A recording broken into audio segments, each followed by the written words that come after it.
Hi, എല്ലാവർക്കും എൻ്റെ നമസ്കാരം. അപ്പോൾ ഇന്നത്തെ വിഷയം മരുമക്കളുടെ സ്ത്രീധനം നോക്കിയിരിക്കുന്ന കുടുംബം. അപ്പോൾ ഇപ്പം അങ്ങനെ ഇരിക്കുന്നുണ്ടോ എന്ന് ചോദിച്ചിട്ടുണ്ടെന്നുണ്ടെങ്കിൽ എൻ്റെ അറിവിൽ അങ്ങനെ ഇല്ല. എങ്കിലും എൻ്റെ അനുഭവത്തിൽ എനിക്കുണ്ടായ കുറച്ച് അനുഭവങ്ങൾ, എൻ്റെ കണ്ണിൽ കൂടെ എൻ്റെ നേർക്കാഴ്ചകളിൽ കൂടെ കണ്ട കുറച്ച് അനുഭവങ്ങൾ നിങ്ങളെടുത്ത് ഷെയർ ചെയ്യണമെന്ന് എനിക്ക് തോന്നി. കാരണം ആദ്യം ഞാൻ എൻ്റെ വീട്ടിലെ കാര്യം പറയാം. എൻ്റെ വീട്ടിൽ 4 പെൺമക്കളായിരുന്നു. മൂത്ത ചേച്ചീന് 18 വയസ്സ് കഴിഞ്ഞു. ഒരു 18 വയസ്സ് ഒരു 3 മാസം 4 മാസമൊക്കെ കഴിഞ്ഞപ്പോഴത്തേക്കും അവളുടെ കല്യാണം കഴിഞ്ഞു. അപ്പോൾ അന്ന് എനിക്ക് 7 വയസ്സേ ഉള്ളൂ. 7 or 6 വയസ്സ്. ഞാനും ചേച്ചി കൂടെ തമ്മിൽ അത്രയും ഡിഫറൻസ് ഉണ്ട്. 2ാം ക്ലാസ്സിലെന്തോ പഠിക്കുന്നത് ഞാൻ.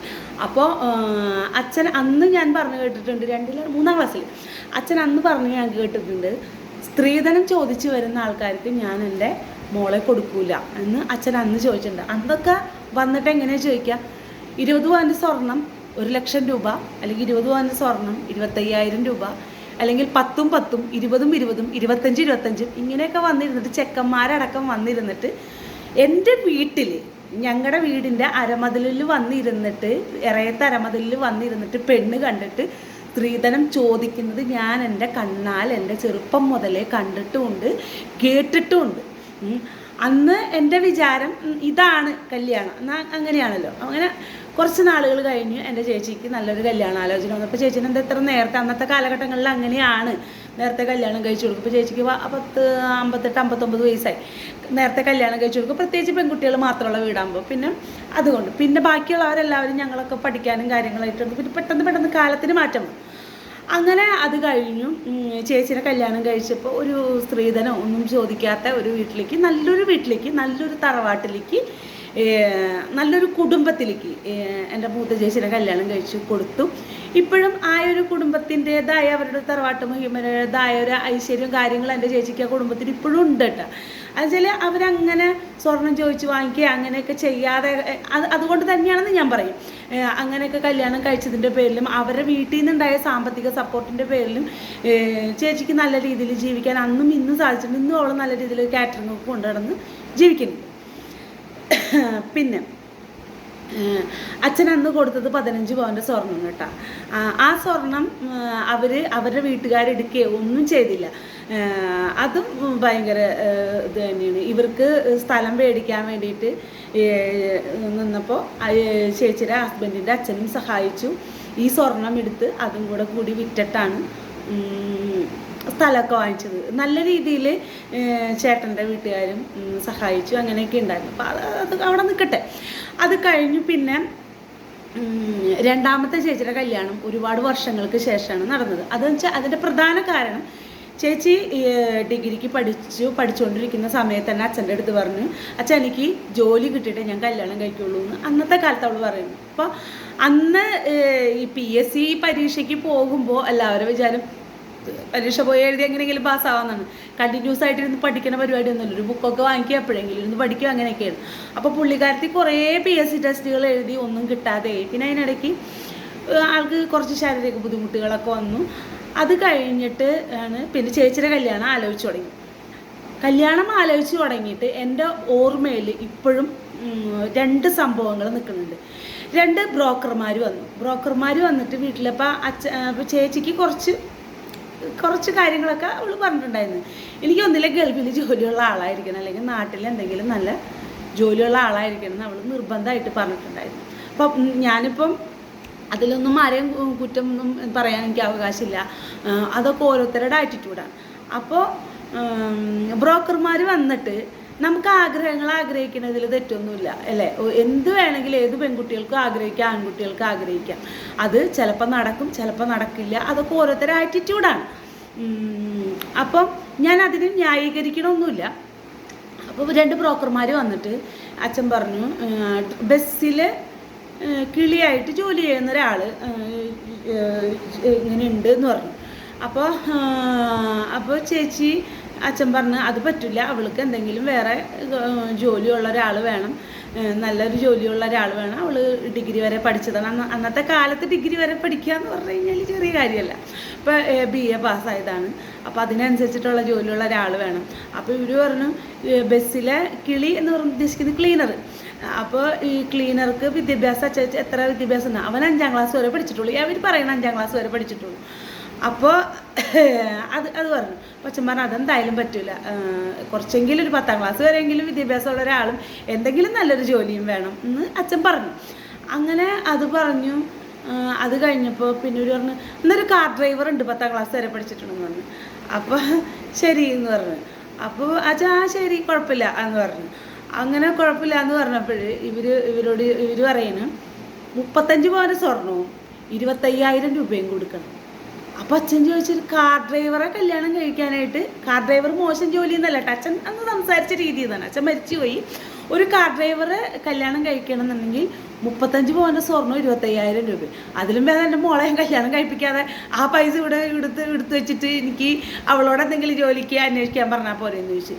അങ്ങനെ ഇവർ തർക്കിക്കാൻ തുടങ്ങി. അപ്പോൾ അവർ പറഞ്ഞു നിങ്ങൾ പറയുന്ന പോലെ ഗൾഫുകാരനെയോ അല്ലെങ്കിൽ എന്താണ് വലിയ ജോലിയുള്ള ആളെയോ വേണമെന്നുണ്ടെങ്കിൽ 50 പവനും 60 പവനും ഒക്കെ കൊടുക്കണം എന്ന് പറഞ്ഞു. അപ്പം അച്ഛൻ പറഞ്ഞ് വേണ്ട, എൻ്റെ കയ്യിൽ അങ്ങനെ കൊടുക്കാനില്ല, കൂടി വന്നു കഴിഞ്ഞൊരു 35 പവനിൽ കൂടുതൽ സ്വർണം കൊടുക്കാൻ എൻ്റെ കയ്യിലില്ല. അത് ഞാൻ കൊടുക്കും, അതെൻ്റെ മോൾക്ക് ഞാൻ കൊടുക്കും, അത് ചോദിച്ചു വരുന്നവർക്ക് ഞാൻ കൊടുക്കില്ല എന്ന് പറഞ്ഞു. അങ്ങനെ അപ്പോൾ ഇയാൾ ഈ ബ്രോക്കർ ഇങ്ങനെ കിടന്ന് തർക്കിക്കാൻ തുടങ്ങിയപ്പോൾ ലാസ്റ്റ് ഇയാളോട് അച്ഛൻ ചോദിച്ചു, ഈ ഡ്രൈവർ ഓക്കെ കുഴപ്പമില്ല, 35 പവൻ്റെ സ്വർണം നമ്മൾ കൊടുത്തു കഴിഞ്ഞാൽ എന്താണ് ഒരു ഡ്രൈവർക്ക് ഇത്രയ്ക്കും അയാൾക്ക് ഈ 35 പവൻ്റെ സ്വർണം, അന്നത്തെ കാലം എന്ന് പറയുമ്പോൾ അതാണ്ട് അന്ന് കാർ ഓടിക്കുന്ന ആൾക്കാർക്കൊന്നും വലിയ ശമ്പളവും പൈസയൊന്നും ഇല്ല. അപ്പം ചോദിച്ചപ്പോൾ ഈ 35 പവൻ്റെ സ്വർണം കിട്ടിയിട്ട് വേണം ആ ഡ്രൈവറെ വീട്ടിൽ അയാളുടെ പെങ്ങളെ കല്യാണം കഴിച്ചു കൊടുക്കണം.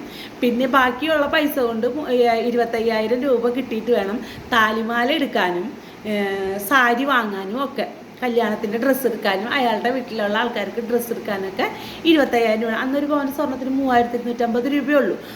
അപ്പോൾ അച്ഛൻ പറഞ്ഞു ഒരു താലി മേടിക്കാൻ കാശില്ലാത്തവൻ എന്തിനാണ് ഈ കല്യാണം കഴിക്കുന്നത്? എന്തായാലും എൻ്റെ മോൾക്ക് കൊടുക്കാനുള്ളത് ഞാൻ കൊടുക്കും. ഒരു താലി മേടിക്കാൻ കാശില്ലാത്തവൻ എന്തിനാണ് കല്യാണം കഴിക്കണമെന്ന് വെച്ചു. അപ്പോൾ ഈ ബ്രോക്കർ പറഞ്ഞു വെച്ചിട്ടുണ്ടെങ്കിൽ അതൊക്കെ ആൺപിള്ളേരെ വീടുകളായാലും അങ്ങനെയൊക്കെ ഉണ്ടാവുന്നതാണ്. സൈ കെട്ടിട്ട് അച്ഛൻ പറഞ്ഞു ഇറങ്ങിപ്പോടുമെന്ന് അറിയുമെന്ന് പറഞ്ഞു, താൻ ഇറങ്ങിപ്പോടുമെന്ന് പറഞ്ഞു. അങ്ങനെ അവർ ഒച്ചമ്പകളൊക്കെ എടുത്ത് ഇറങ്ങിപ്പോയി. അപ്പോൾ അതിൻ്റെ പിന്നിൽ ആ ബ്രോക്കർമാരുടെ പിന്നിലുള്ള ആറ്റിറ്റ്യൂഡ് എന്താണെന്ന് വെച്ചിട്ടുണ്ടെങ്കിൽ ഈ പറയുന്ന ചെക്കനോ ഈ ചെക്കൻ്റെ വീട്ടുകാരോ പറഞ്ഞിട്ടല്ല ഇവരതൊന്നും ചെയ്യണത്. അതായത് അവർക്കൊരു ഓഫർ കൊടുക്കുകയാണ്, നിങ്ങൾക്ക് ഇത്രയും സ്വർണം ഞാൻ മേടിച്ച് തരാം, ഇന്നതുപോലെയൊക്കെ ഞങ്ങൾ ചെയ്തു തരാം, നിങ്ങൾ ഞങ്ങൾക്ക് അതിൻ്റെ കമ്മീഷൻ തന്നാൽ മതി എന്ന് പറഞ്ഞ് അവരെ പറഞ്ഞ് പാട്ടിലാക്കി പ്രലോഭിപ്പിക്കുകയാണ് ചെയ്യണത്. അത് നമുക്ക് പിന്നീടാണ് മനസ്സിലായത്. അത് എൻ്റെ വലിയച്ഛൻ്റെ മക്കളുടെയൊക്കെ കല്യാണങ്ങളൊക്കെ വന്നപ്പോഴാണ് നമുക്ക് മനസ്സിലാവണത് ഇതാണല്ലേ ഇതിൻ്റെ പിന്നിലെ കളിയിൽ. പിന്നെ വേറൊരു സംഭവം ഉണ്ടായതെന്ന് വെച്ചിട്ടുണ്ടെങ്കിൽ ഞങ്ങളുടെ വീടിൻ്റെ അടുത്ത് മൂത്തുകുന്നം എന്ന് പറഞ്ഞ ഒരു സ്ഥലത്തു നിന്ന് ഞങ്ങളുടെ വീട് കൊടുങ്ങല്ലൂരാണ്, മൂത്തുകുന്നം കുറച്ച് ദൂരെയാണ്. മൂത്തുകുന്നത്തു നിന്ന് വാവക്കാട് എന്ന് പറയുന്ന സ്ഥലത്തു നിന്ന് എൻ്റെ ചേച്ചിക്ക് ഒരു കല്യാണാലോചന വന്നപ്പോൾ ഇയാൾ സ്കൂളിലെ പ്യൂണാണ് എന്ന് പറഞ്ഞു. ഓക്കെ പ്യൂൺ ശരി സമ്മതിച്ചു. അങ്ങനെ വന്ന് കണ്ട് ഇഷ്ടമായിട്ട് പോയി. അപ്പോൾ ചേച്ചി ഇയാളെ കണ്ടപ്പോൾ പറഞ്ഞിട്ട് ഇയാളുടെ നോട്ടവും തോന്നുന്നു അത്ര സുഖമല്ലല്ലോ, എന്തോ പോലെ തോന്നണമെന്ന് പറഞ്ഞു. അപ്പോൾ അമ്മ ചീത്ത പറഞ്ഞു, ഇനിയിപ്പോൾ അയാളുടെ നോട്ടം ശരിയാക്കിയിട്ട് വേണം നിനക്ക് കല്യാണം കഴിക്കാനെന്ന് പറഞ്ഞു. അമ്മ ചീത്ത പറഞ്ഞു. പിന്നെ അവളൊന്നും മിണ്ടിയില്ല. അങ്ങനെ അവർ വിളിച്ചിട്ട് പറഞ്ഞു ഞങ്ങൾക്ക് ഇഷ്ടമായി, ഞങ്ങൾ അവിടെ വീട്ടിൽ നിന്ന് കുറച്ച് ആൾക്കാർ കാണാൻ വരുന്നുണ്ടെന്ന് പറഞ്ഞു. അങ്ങനെ ഒരു 3-4-5 പെണ്ണുങ്ങൾ, കുറച്ച് ആണുങ്ങൾ, ഈ ചെക്കൻ്റെ അച്ഛനും അമ്മാവനും ഒക്കെ കൂടെ വന്നു. പിന്നെ ഈ ചെറുക്കൻ്റെ അനിയൻ കല്യാണം കഴിച്ചിട്ട് അയാളുടെ ഭാര്യ ഉണ്ടായിരുന്നു എന്ന് തോന്നുന്നു. അനിയൻ നേരത്തെ കല്യാണം കഴിച്ചു. അപ്പം ഞാൻ പറഞ്ഞു, ഞാനീ പറയണത് 10-30 വർഷം മുമ്പത്തെ കാര്യമാണ് ഈ പറയുന്നത്. അപ്പം അന്നത്തെ ഒരു കാലഘട്ടം എന്ന് പറയുമ്പോൾ നമ്മൾ ചിന്തിക്കണം, അന്നത്തെ കാലഘട്ടത്തിൽ ഒരു ചേട്ടൻ നിൽക്കൽ ഒരു അനിയൻ കല്യാണം കഴിക്കുക എന്നൊക്കെ പറയുമ്പോൾ എല്ലാവരും വിചാരിക്കുന്നത് എന്താണ് എന്നിങ്ങനെ വിചാരിക്കും. അപ്പോൾ ഈ ബ്രോക്കർ വന്നപ്പോൾ ഞങ്ങൾ ചോദിച്ചു എന്താണ് ചേട്ടൻ നിൽക്കുക, ഞങ്ങളെല്ലാം അച്ഛൻ ചോദിച്ചു ചേട്ടൻ നിൽക്കല അനിയൻ കല്യാണം കഴിച്ചെന്ന് ചോദിച്ചപ്പോൾ ഇയാൾ പറഞ്ഞതെന്ന് വെച്ചിട്ടുണ്ടെങ്കിൽ അനിയൻ്റെ സ്വഭാവം ഇത്തിരി മോശമായിരുന്നു, അവനിത്തിരി കള്ളുകൂടിയും ബുദ്ധിമുട്ടുകളും കാര്യങ്ങളൊക്കെ ഉണ്ട്. അപ്പം അന്ന് ഞാൻ കഥാപ്രസംഗമൊക്കെ പറയുന്ന സമയമാണ്, 10-17 വയസ്സ് എനിക്കുള്ളൂ. പറഞ്ഞു കള്ളുകുടിയും കാര്യങ്ങളൊക്കെ അനിയനുണ്ടായിരുന്നു. അപ്പം അതിൻ്റെ പേരിൽ കുറച്ച് പ്രശ്നക്കാരനായതിൻ്റെ പേരിൽ എല്ലാവരും പിടിച്ച് വേഗം കല്യാണം കഴിപ്പിച്ചാണ്. അപ്പം നമ്മൾ ഓക്കെ അങ്ങനെയാണെന്ന് വിചാരിച്ചു. അങ്ങനെ ഇവർ കല്യാണത്തിൻ്റെ കാര്യങ്ങൾ രണ്ടാമത് കാണാൻ വേണ്ടിയിട്ട് എല്ലാവരും കൂടി വന്നു എന്ന് ഞാൻ പറഞ്ഞത്. അങ്ങനെ കുറച്ച് ആൾക്കാർ കൂടിയിട്ട് ഇവർ വന്നതിന് ശേഷം ചായ കുടിച്ച് കഴിഞ്ഞിട്ട് അപ്പോൾ ഈ പെണ്ണുങ്ങൾ ചേച്ചിയോട് സംസാരിക്കുന്നുണ്ട്, ഞങ്ങൾ അവിടെ അകത്ത് നിൽക്കുന്നുണ്ട്. അപ്പം വന്നിങ്ങനെ നിൽക്കുന്ന സമയത്ത് ഈ ചെറുക്കൻ്റെ അച്ഛൻ പറയുകയാണ്, ഞങ്ങൾ ഈ കാര്യങ്ങൾ സംസാരിക്കുക, ഇനി കുറച്ച് കാര്യങ്ങൾ ഞങ്ങൾക്ക് പറയാനുണ്ട് എന്ന് പറഞ്ഞു. അപ്പം അച്ഛൻ ചോദിച്ചാൽ എന്താണെന്ന് ചോദിച്ചു. ഞങ്ങൾക്ക് 25 പവൻ്റെ സ്വർണ്ണവും 1 ലക്ഷം രൂപയും കിട്ടണം എന്ന് പറഞ്ഞു. അപ്പോൾ അച്ഛൻ പറഞ്ഞു 1 ലക്ഷം രൂപ. എൻ്റെ അച്ഛൻ നെഞ്ചത്ത് ഇങ്ങനെ കൈവച്ച് പോയി, കാരണം താഴെ ഞങ്ങൾ 2 പേരുണ്ട്. നെഞ്ചത്ത് കൈവച്ചു 1 ലക്ഷം രൂപ എന്ന് ചോദിച്ചപ്പം ഇയാൾ പറഞ്ഞു 1 ലക്ഷം രൂപ എന്ന് പറഞ്ഞു. അപ്പം കൂടെ ഉണ്ടായിരുന്ന അവരുടെ തന്നെ ഒരു റിലേറ്റീവ് പറഞ്ഞു 1 ലക്ഷം രൂപ ഇത്തിരി കൂടുതലല്ലേ ചേട്ടാ, അത്രയൊന്നും വേണ്ടാന്ന് പറഞ്ഞു. അപ്പം അയാൾ പറഞ്ഞു കൂടി വന്നൊരു 25 കുറയ്ക്കാം, ബാക്കി 25 പവന് 75,000 രൂപ. അപ്പോൾ എന്നിട്ട് അയാൾ പറയണേ, കാരണം ഞങ്ങൾക്ക് 2 ആൺമക്കളായിരുന്നു. എൻ്റെ ഭാര്യ മരിച്ചുപോയി. ഭാര്യ എന്താ സൂയിസൈഡ് ചെയ്താണെന്ന് പറയുന്നുണ്ട്, മോൻ്റെ ബുദ്ധിമുട്ടുകളുണ്ട്. അപ്പോൾ പറഞ്ഞ എൻ്റെ ഭാര്യ മരിച്ചുപോയി, ഞങ്ങൾ 2 ആൺമക്കളാണ്. ഞങ്ങൾ നല്ല സുഖത്തിലാണ് ജീവിച്ചിട്ടുള്ളത്, ഞങ്ങൾ അടിച്ചു പൊളിച്ച് ജീവിച്ച ആൾക്കാരാണ്. ഞങ്ങൾക്ക് സമ്പാദ്യങ്ങളൊന്നും ഞങ്ങൾ ഉണ്ടാക്കിയിട്ടില്ല. കാരണം 2 ആൺമക്കളായതിൻ്റെ പേരിൽ ഞങ്ങൾ സമ്പാദ്യങ്ങൾ ഉണ്ടാക്കിയില്ല. കാരണം ഞങ്ങൾക്കറിയാം ആൺമക്കൾ കല്യാണം കഴിച്ചിട്ട് വരുമ്പോൾ അവരുടെ വീട്ടിൽ നിന്നിട്ട് സ്വത്തും സ്വർണവും കൊണ്ടുവരുന്നുള്ളത് ഞങ്ങൾക്കറിയാം. അപ്പം അതിൻ്റെ പേരിൽ ഞങ്ങളൊന്നും സമ്പാദിച്ച് വെച്ചിട്ടില്ല എന്ന് ഇയാൾ പറയാണ്. അങ്ങനെ ഇത് പറഞ്ഞു കേട്ടപ്പോൾ എൻ്റെ ചേച്ചി അകത്ത് നിന്നിട്ട് വന്ന പെണ്ണുങ്ങൾ ചേച്ചിയിട്ട് ഞങ്ങളുടെ അടുത്ത് അവിടെ അകത്ത് നിൽക്കുന്നുണ്ട്. അപ്പോൾ പറഞ്ഞേ, എന്താ സമ്പാദിക്കാൻ എന്താ ഇയാൾക്ക് കയ്യും കാലം ഉണ്ടായിരുന്നില്ലെന്ന് ചോദിച്ചു. ഈ വന്ന പെണ്ണുങ്ങളോട് എൻ്റെ ചേച്ചി ചോദിച്ചാണ്, ഇവർക്ക് സമ്പാദിക്കാൻ ഇയാൾക്ക് എന്താ കയ്യും കാലം ഉണ്ടായിരുന്നില്ലേ, ഇയാൾക്ക് സമ്പാദിച്ച് വെച്ചുകൂടെയെന്ന്, ഒരു ഇതില്ലാണ്ട് കണ്ണി കണ്ട പെണ്ണുങ്ങളെ വീട്ടിൽ വന്നിട്ട് എന്തിനാണ് ഈ സ്വത്തും മുതലും ചോദിക്കണമെന്ന് ചേച്ചി ചോദിച്ചു. കൂടെ വന്ന പെണ്ണുങ്ങൾക്കൊരു വിഷമായി, ഇങ്ങനെയൊക്കെ ചോദിക്കാനും പറയാനും പാടില്ല കേട്ടോ, അത് മോശമാപ്പം. അപ്പോൾ ചേച്ചി പറയണേ, എനിക്ക് ഈ കാശുണ്ടെന്നുണ്ടെങ്കിൽ ഇവർക്ക് തരണ ഈ 75,000 രൂപ ഉണ്ടെന്നുണ്ടെങ്കിൽ ഞാൻ BEd എടുത്ത ഏതെങ്കിലും എയ്ഡഡ് കോളേജിൽ അന്ന് 1 ലക്ഷം രൂപയ്ക്ക് കിട്ടി ജോലി കിട്ടുന്ന കാലമാണ്.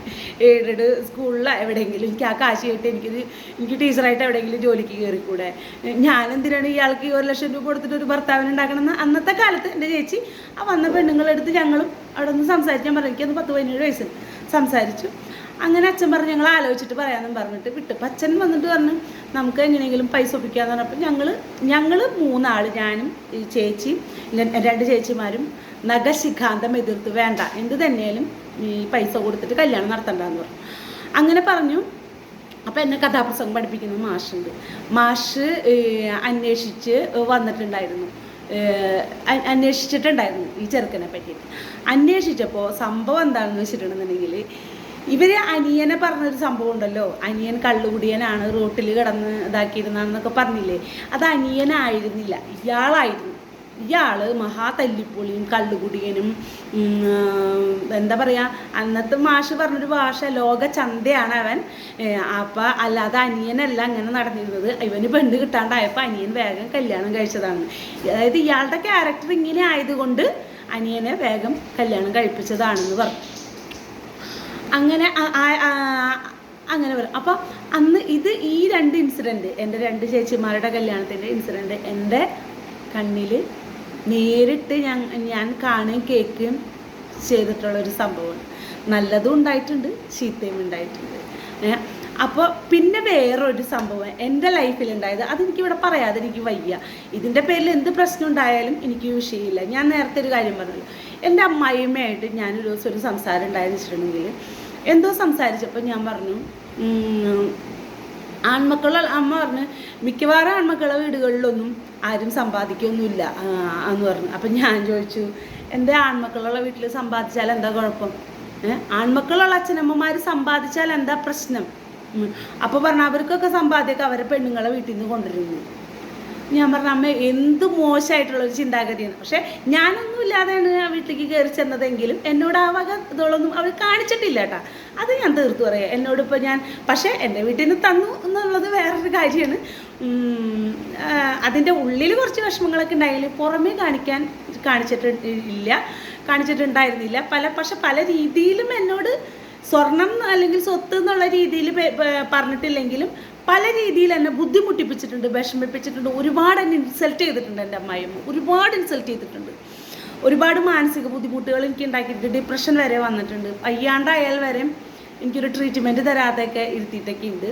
എനിക്കെന്ത് അസുഖം വന്നു കഴിഞ്ഞാലും അത് കുഴപ്പമില്ല എന്നുള്ള രീതിയും, ചേട്ടത്തിക്ക് എന്തെങ്കിലും അസുഖം വന്നു കഴിഞ്ഞാൽ അത് വലിയ സംഭവമായിട്ടും മദറിലോ എടുക്കുമായിരുന്നു. കാരണം ചേച്ചി 100 പവന് സ്വർണ്ണക്കായിട്ട് വന്നതാണ്. അപ്പം എന്നോട് മുഖത്ത് നോക്കി പറഞ്ഞിട്ടുണ്ട്, അവളെ മര്യാദയ്ക്ക് ഞങ്ങൾ കല്യാണം കഴിച്ചിട്ടുണ്ടെന്നാണ്, നീ അങ്ങനെ വന്നതല്ല, അപ്പം അത് അതുപോലെ കാണാൻ പറ്റുള്ളൂ എന്ന് എൻ്റെ മുഖത്ത് നോക്കി പറഞ്ഞിട്ടുണ്ട്. പിന്നെ ഞാനും അത് ആ സെൻസിൽ തന്നെ എടുത്തു. അപ്പോൾ എൻ്റെ അടുത്ത് എൻ്റെ അമ്മായിമ്മ പറഞ്ഞൊരു കാര്യമാണ്, ആൺമക്കളുള്ള വീടുകളിലുള്ളവരും സമ്പാദിക്കേണ്ട ആവശ്യമില്ല. അമ്മായിമ്മ മരിച്ചു പോയിട്ടാണ്. അപ്പോൾ സമ്പാദിക്കേണ്ട ആവശ്യമില്ല എന്ന് പറഞ്ഞപ്പോൾ ഞാൻ ചോദിച്ചത്, എന്താ സമ്പാദിച്ച കുഴപ്പം? എന്താ ആൺമക്കളുള്ള അച്ഛനമ്മമാർക്ക് സമ്പാദിച്ചാൽ എന്താണ് വിഷയം? കാശുണ്ടാവില്ലേ? കാശുണ്ടാവാതിരിക്കുമോ? എന്തിനാണ് ഞങ്ങൾക്ക് ആൺമക്കളാണുള്ളത്, അതിൻ്റെ പേരിൽ ഞങ്ങൾക്കൊന്നും സമ്പാദിക്കണ്ട, ഞങ്ങൾ എങ്ങനെയെങ്കിലും ജീവിച്ചാൽ മതി എന്ന് അച്ഛനമ്മമാർ വിചാരിക്കുന്നത് എന്തിനാണ് അമ്മയെന്ന് ചോദിച്ചു. അന്ന് പുള്ളിക്കാരത്തി എന്നോട് കുറച്ച് ചൂടായി. അപ്പം ഞാൻ പറഞ്ഞു, എൻ്റെ അച്ഛനും അമ്മയും സമ്പാദിച്ചത് ഞങ്ങൾ പെൺമക്കൾ. അപ്പം എനിക്കിട്ട് തിരിച്ച് എന്നോട് പറഞ്ഞെന്താണെന്ന് വെച്ചിട്ടുണ്ടെങ്കിൽ, പെൺമക്കളുള്ള വീട്ടുകാർ, പെൺമക്കൾ മാത്രമുള്ള വീട്ടുകാർ കുറച്ചധികമൊക്കെ ഉണ്ടാക്കി വെക്കണം, കല്യാണം കഴിച്ച് കൊടുത്ത് പോകുമ്പോഴും സ്വർണ്ണം കാര്യങ്ങളൊക്കെ കൊടുക്കണമെങ്കിൽ കുറച്ചധികം ഉണ്ടാക്കി വെക്കണം. ഞാൻ പറഞ്ഞു, എൻ്റെ അച്ഛൻ ഞങ്ങൾക്ക് തരാനുള്ളതൊക്കെ ഉണ്ടാക്കി വെച്ചിട്ടുണ്ട്, തന്നിട്ടുമുണ്ട്, അതുകൊണ്ടെന്ന് ഓരോരുത്തരും വീട്ടുകാർ പുട്ടടിച്ചിട്ടുണ്ടെന്ന് പറഞ്ഞു. അങ്ങനെ തന്നെ ഞാൻ പറഞ്ഞു കേട്ടോ, പുട്ടടിച്ചവരോട് അങ്ങനെ തന്നെ പറയണമല്ലോ, അങ്ങനെ പറഞ്ഞു. അപ്പം എന്തിന് അങ്ങനത്തെ ഒരു ചിന്താഗതി? എന്തിന് ഈ മരുമക്കളുടെ സ്ത്രീധനം കാത്ത് ഇരിക്കണം?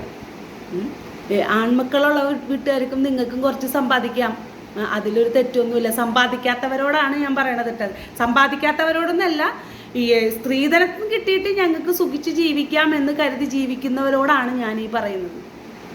ഇപ്പം ഞാനത് പറയാനായിട്ട് ഞാൻ പറഞ്ഞില്ല, ഓരോ കാരണം ഞാനൊരു വിഷയങ്ങൾ എടുത്തിരുന്നുണ്ടെങ്കിൽ അതിൻ്റെ പിന്നിൽ എന്തെങ്കിലും കാരണങ്ങൾ വരുമ്പോൾ മാത്രമാണ് ഞാൻ എടുത്തിടാറുള്ളത്.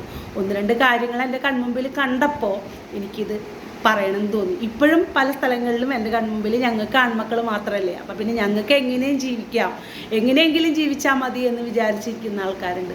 ഒരിക്കലും അങ്ങനെ വിചാരിച്ചിട്ട് കാര്യമില്ല. കാരണം ആൺമക്കൾ ഇപ്പോൾ ചോദിക്കും, ഞങ്ങൾ ആൺമക്കളെ പഠിപ്പിച്ച് ജോലിയാക്കണില്ലെന്ന്. പെൺമക്കളെയും പഠിപ്പിച്ച് ജോലിയാക്കുന്നുണ്ട് എല്ലാവരും. ഇല്ല, എനിക്കുള്ളതൊരു മകനാണ്. അതുപോലെ തന്നെ പെൺകുട്ടികളും ഇപ്പം ആൺകുട്ടികളൊക്കെ ഒരുപോലെ തന്നെയാണ് പഠിക്കുന്നത്. എല്ലാവർക്കും പഠിക്കാനുള്ള പൈസ ചിലവൊക്കെ ഒന്ന് തന്നെയാണ്.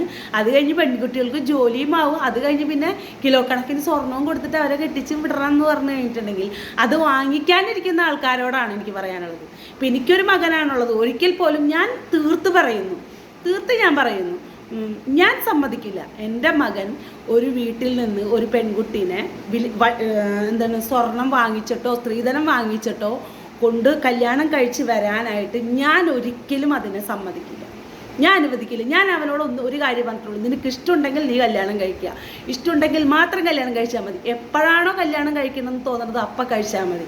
കഴിക്കുമ്പോൾ നിന്നെ എങ്ങനെയാണോ ഞാൻ വളർത്തിയത് അതുപോലെ തന്നെയായിരിക്കും ആ പെൺകുട്ടിയുടെ വീട്ടുകാർ വളർത്തിയിട്ടുണ്ടാവുക. അതുകൊണ്ട് അവളുടെ വീട്ടിൽ നിന്ന് സ്വത്ത് കൊണ്ടുവന്നിട്ട് ജീവിക്കാം എന്ന് വിചാരിക്കരുത്. 2 പേരും ജോലി ചെയ്തിട്ട് നിങ്ങളുടെ കാര്യങ്ങൾ നിങ്ങൾ നോക്കണം. അല്ലാതെ 2 പേരൻസിനെ ഡിപ്പെൻഡ് ചെയ്യാൻ നിങ്ങൾ നിൽക്കരുത്. അഥവാ നിങ്ങൾക്ക് എന്തെങ്കിലും ബുദ്ധിമുട്ടുകളോ കാര്യങ്ങളോ വന്നിട്ടുണ്ടെങ്കിൽ ഞങ്ങളുടെ കയ്യിലുണ്ടെങ്കിൽ ഞങ്ങൾ താങ്ങും. അത്രേ പ്രതീക്ഷിക്കാൻ പാടുള്ളൂ. അത്ര തന്നെ ഒരു പെൺകുട്ടിയെ കല്യാണം കഴിച്ചു കൊണ്ടുവരാൻ പാടുള്ളൂ. പിന്നെ ആർഭാടങ്ങളോടൊന്നും എനിക്കൊന്നും വലിയ താല്പര്യമില്ല. പിന്നെ അത് ബാക്കിയുള്ള കാര്യങ്ങളൊക്കെ കല്യാണം കഴിക്കാൻ പോകുന്ന പെൺകുട്ടി ആ ചെക്കനും തമ്മിൽ തീരുമാനിക്കേണ്ട കാര്യങ്ങളാണ്. അപ്പോൾ ഞാൻ ഉറപ്പിച്ച് പറയുന്നത്, എൻ്റെ മകൻ കല്യാണം കഴിക്കണേ എൻ്റെ അറിവോടുകൂടി ഒരു തരി സ്വർണമോ പൈസയോ സ്ത്രീധനമായിട്ട് വാങ്ങി, അറിഞ്ഞും കൊണ്ടും വാങ്ങില്ല, അറിയാതെ ബാങ്ക് ബാലൻസ് ആയിട്ടും വാങ്ങാൻ ഞാൻ അനുവദിക്കില്ല. അത്രേ എനിക്ക് പറയാൻ പറ്റുള്ളൂ. അപ്പോൾ നന്ദി, നമസ്കാരം.